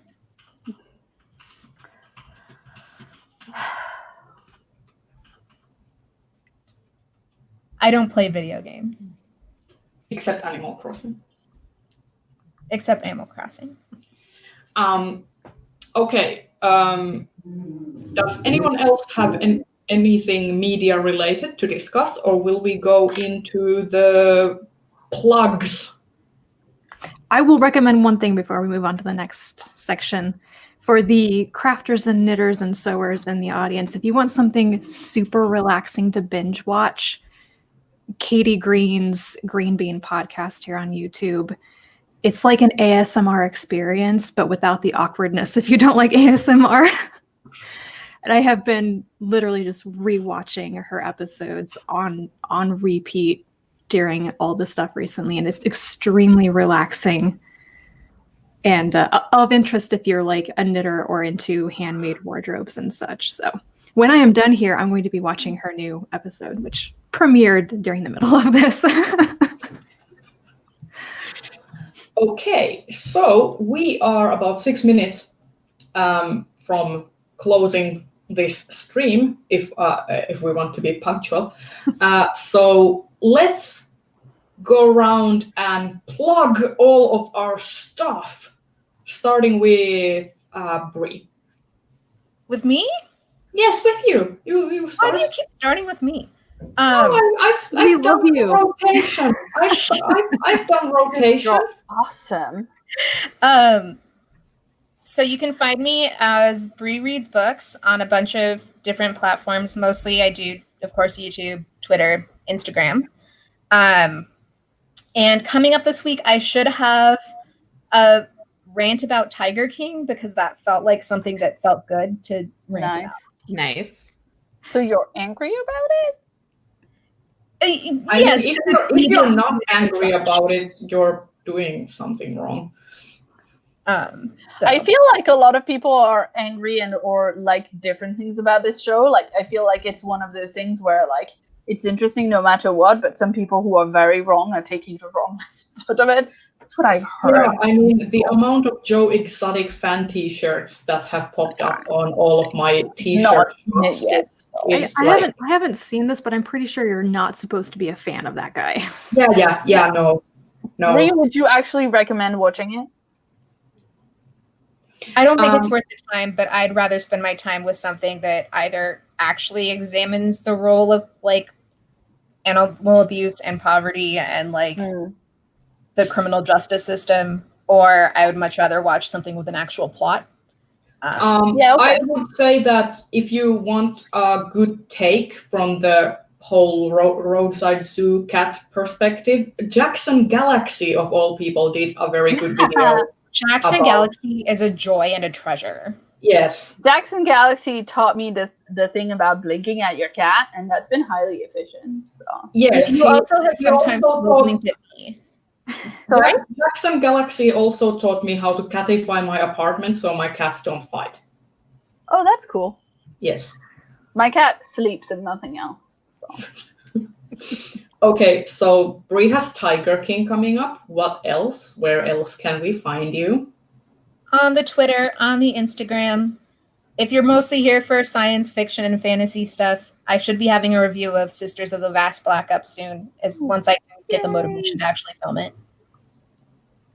Okay. Spoiler, I loved it. Next up, Di. How about you? I'm Bookish Die pretty much anywhere. I haven't really been doing anything with YouTube the last few months just because real life shit has been sapping my energy. So I'm mostly on Twitter. Oh, and I co-host the Pod Job with Chelsea, and we should have a new episode up this week. It's a Leverage watch-along podcast where I have seen all of Leverage. She has seen none of Leverage. she has many feelings about Leverage, though. Yeah, it's been fun. But yeah, there should Yeah. be another episode up this week. Highly recommend. I just recorded a new episode of Genre Wise, which is the science fiction, fantasy, and news show that I do. Ooh, cat. There you go. She's moving. It's a rare sight. So I just recorded the episode of Genre Wise for this month before coming on the stream. So that should be out like Sunday or Monday. Tomorrow, Monday. I don't know in terms of like when I'll actually edit it and stuff. What else? I have recorded an Illumicrate unboxing, which should be coming fairly soon. I've also got a new I'm finally like filming more wrap-ups because right now it's the like BookTube SFF Awards reading period, and we're also working on the BookTube SFF Babble. Because the BookTube SFF Babbles are going on, so I'm doing videos I film now videos for all of them, which I didn't do last year, so like I'm so happy that I managed to do it. So that's coming up. BookTube SFF Babbles, Genre-wise, Illumicrate unboxing, more reviews. It's funny how they nominate you for an award and then all of a sudden you don't want your channel to be empty and you want to put stuff up there. Yes. All the people in the chat may now congratulate Claire for being the I'm first sure I've ever already said. booktuber nominated for a Hugo Award and getting into the shortlist. Thank you. Congratulations. Thank you. I had to do the bit in the Genre-wise today where I was like, in awards news, the Hugo's are a thing. Also me. It was weird. Ho, ho, ho, ho. I have lived in this country for too long. I find it deeply awkward. I found it deeply awkward. So. I can relate to the deep awkward feeling whenever someone brings attention to you. I can relate. That's a thing I find relatable. Yes. Rachel, you've got a new video out like today, right? I had a Friday Reads video up yesterday, but yeah, I'm Colonnati everywhere, and I'm being very quiet online because, like, just with everything going on, my content is erratic. I don't really have any plans right now. I am still trying to read SF Masterworks and do reviews of those, which has been going pretty well so far. I got through the George R.R. Martin book. Yeah, no, I really enjoy those. I mean, I enjoy your reviews of them because I would not take on that task myself. Because I have no patience. So. It is interesting to tackle reading an entire publishing line of things that I would not naturally pick up to read for fun, but I'm doing it very obviously for like reading the history of SFF, you know. Right. And I've noticed it makes me approach reviewing them very differently. You can't just say, "Oh, I enjoyed it or not." You kind of have to talk about, the history and how old it is and the context and all of that. So I mean, you're doing something very different. Like, it's clearly somewhat academic. You're not necessarily saying to people like, it's funny that you might describe it as academic, because I feel like I'm the least academic, literature analysis person ever. I don't think that's accurate at all. But I think your analysis is amazing. That's why I watch you, man. Like, your analysis and your thoughts are the reason why people tune in. I am winging the entire thing. Yeah, but so is everybody else. You're just winging it good. Yes, exactly. What Claire said. Okay. Like, I'm not winging it the entire time, madam. Yeah. I have... I wrote John White today. I'm being mad, but... Okay. So, I'm definitely gonna go. Anything to add? Sorry? Rachel, anything to add? No. Okay. So I will close us off with my own plugs. I will hopefully have my March media wrap-up next week, because I read exactly one thing, so I will wrap up all of the media things, whether you want it or not. I want it. Because my channel, my rules.